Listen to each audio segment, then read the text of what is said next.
Chapitre 5 – La guerre du désert.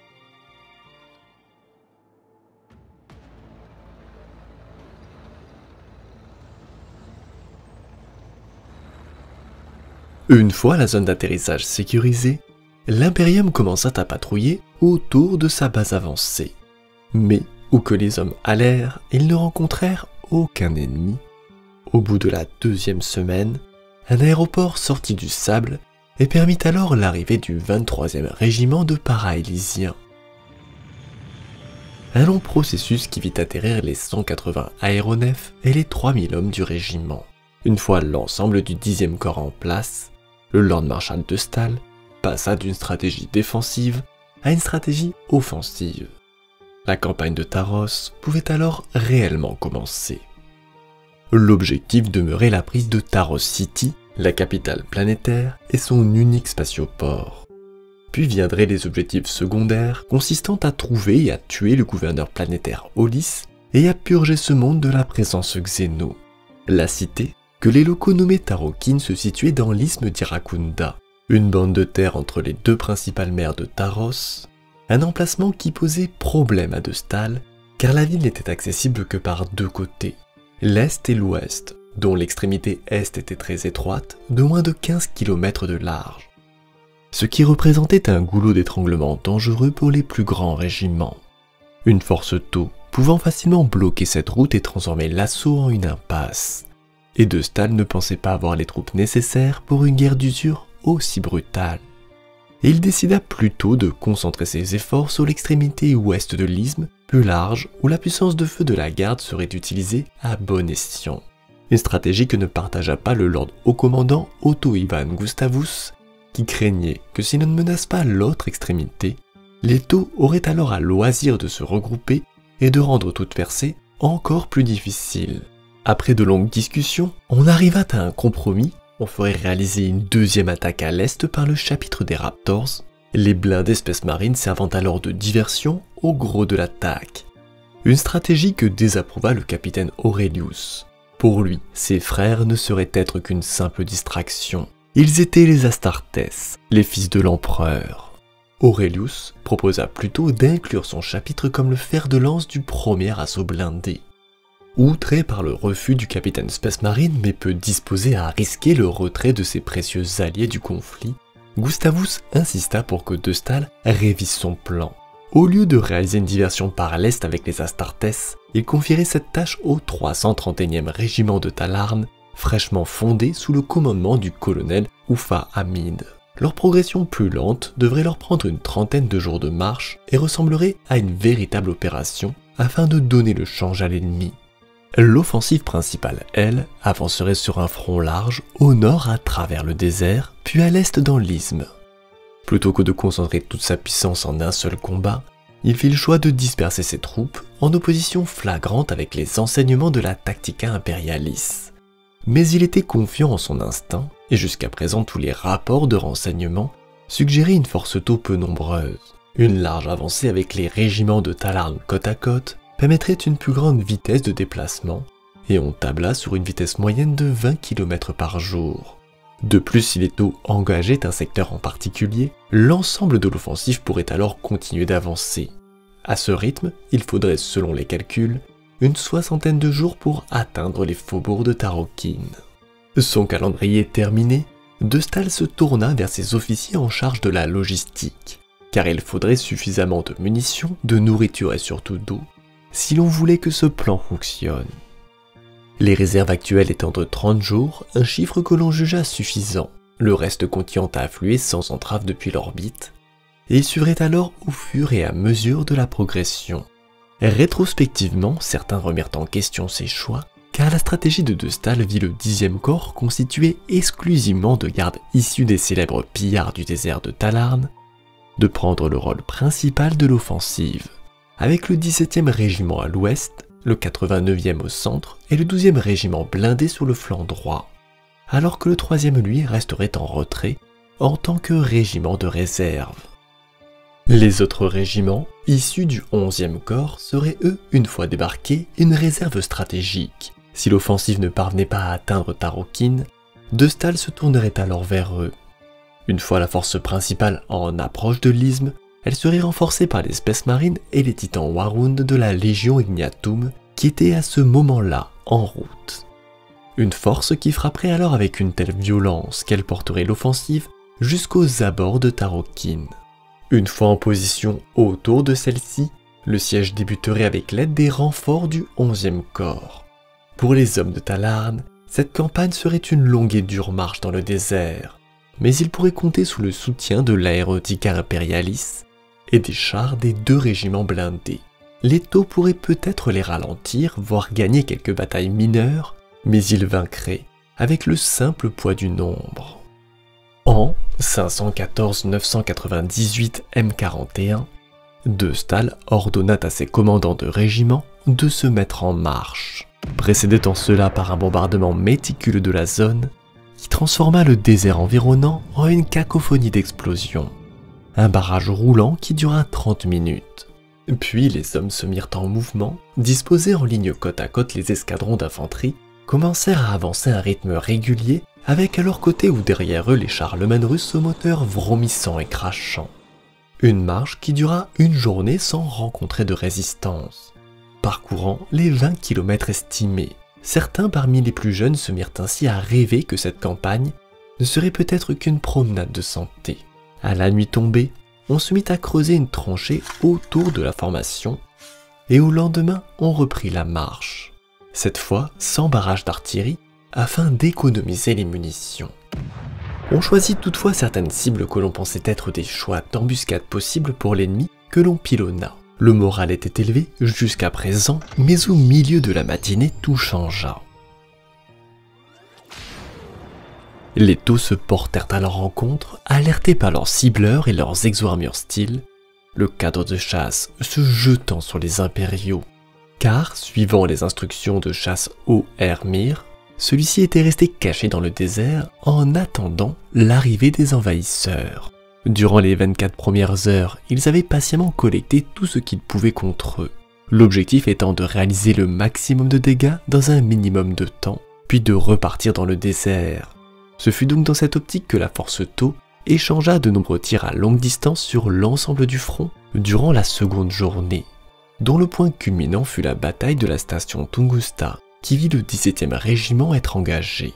La zone était un petit ensemble de bâtiments, d'abris et d'anciens équipements de minage abandonnés par ses opérateurs avant l'arrivée de la force impériale.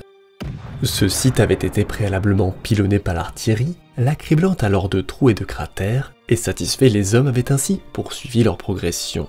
Ce fut à ce moment-là que les cibleurs Tau se mirent à tirer, puis les cuirassés Hammerhead, dont les armes au bruit caractéristique de claquements de fouet, remplirent bientôt l'air. Rapidement, un charlemagne russe fut détruit et un combat blindé s'engagea. En parallèle, l'infanterie dirigée par le lieutenant Kabir avança, elle, en direction des bâtiments, pour y être cueillie et anéantie par les guerriers de feu et les exo-armures Crisis. Sans soutien blindé, le peloton avait urgemment besoin de renforts, ce qui obligea une escouade de troupes de choc à se diriger vers leur position, appuyée par un chasseur Thunderbolt, ce qui stoppa l'avancée de ce secteur pour la journée. Après de lourdes pertes, on fait de nouveau tonner l'artillerie afin de réduire chaque bâtiment en ruine en poussière, et à la tombée de la nuit, une patrouille fut chargée d'examiner ce qu'il restait de la station Tunguska. Mais ils ne trouvèrent aucune trace de l'ennemi, celui-ci étant déjà parti depuis longtemps. Seul demeura comme trace des défenseurs la carcasse noircie d'un transport de troupes des Wildfish. Le lendemain matin, l'avancée reprit, la bataille de la station Tunguska n'étant que l'un des nombreux affrontements d'une longue série de batailles de ce type, destinées à affaiblir et ralentir leur progression. Un modèle d'affrontement qui devint rapidement la norme sur l'ensemble du front du 10e corps. Sur le flanc droit, le 12e régiment blindé rencontra rapidement le même problème, les Tau détruisant les chars de tête tout en se repliant aussi vite. Le claquement si caractéristique de fouet des canons rails devint un son redouté de chaque homme de l'Imperium. Avec peu de couverts dans le désert, ils étaient des cibles de choix pour les Xénos, et après 5 jours d'avancée, le 12e régiment ne comptait déjà plus que la moitié de ses chars, et même si des véhicules arrivaient chaque jour, les pertes supplantaient les renforts. En somme, au prix du sang, l'Imperium maintenait toutefois sa progression vers l'objectif, se rendant maître du terrain, non pas par talent ou victoire, mais par la volonté des Tau de toujours se replier. Au fil des jours, l'état-major du maréchal de Staël commença à analyser et à comprendre les tactiques adoptées par les Tau, et ils cherchèrent alors à les contrer. Tout d'abord, les équipes de cibleurs devaient être traquées, et les escouades de reconnaissance furent ainsi renforcées avec davantage d'unités sentinelles. Cette stratégie eut un certain succès qu'il fallait toutefois nuancer par la formidable technologie Tau, qui prélevait déjà son lot de victimes. Cependant, chaque affrontement signifiait que la ligne de front était libre d'assaillants et que la marche pouvait ainsi reprendre, à un prix que l'on consentit à payer.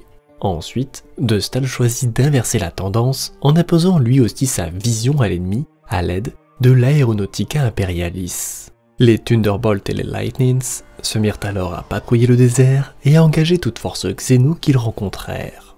Les Tau pouvant distancer son artillerie, mais pas aussi facilement ses aéronefs. Au fur et à mesure que les tactiques de Staël évoluèrent, celles des Tau firent de même. Pour les commandants des deux camps, la guerre était un jeu mortel d'action et de réaction.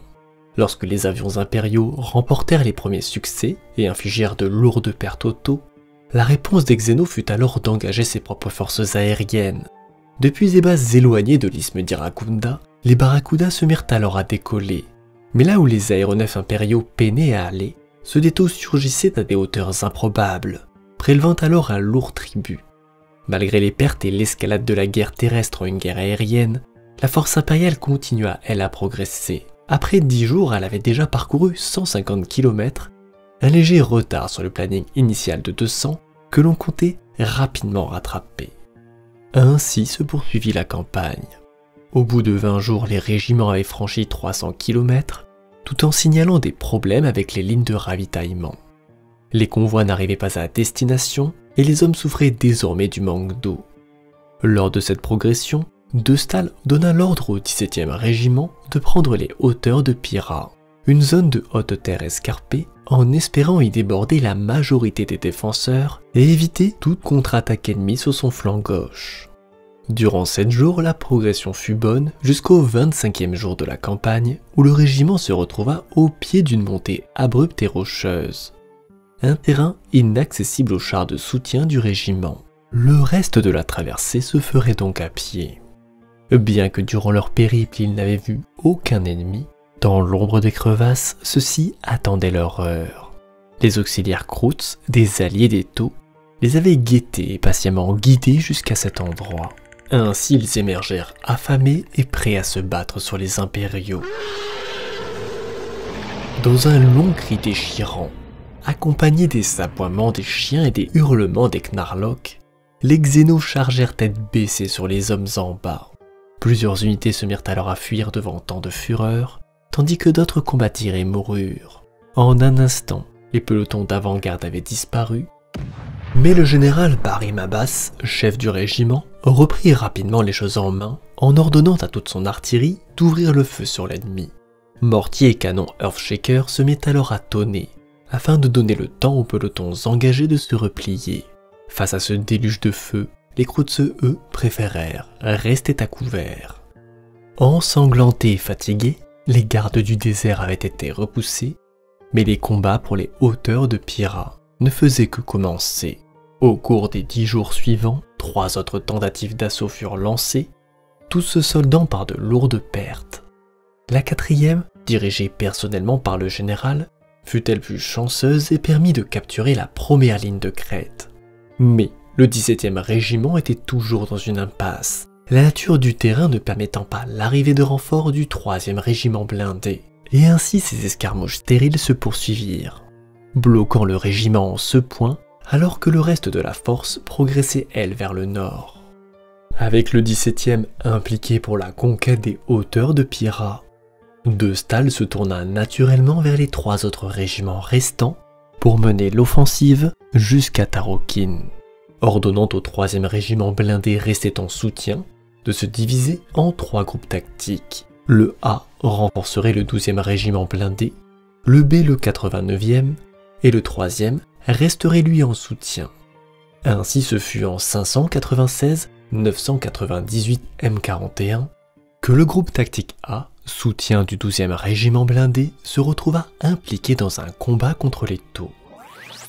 Ses premiers chars de tête se faisant abattre par les canons rails, ce qui préleva lors de la première journée 6 véhicules au groupe tactique.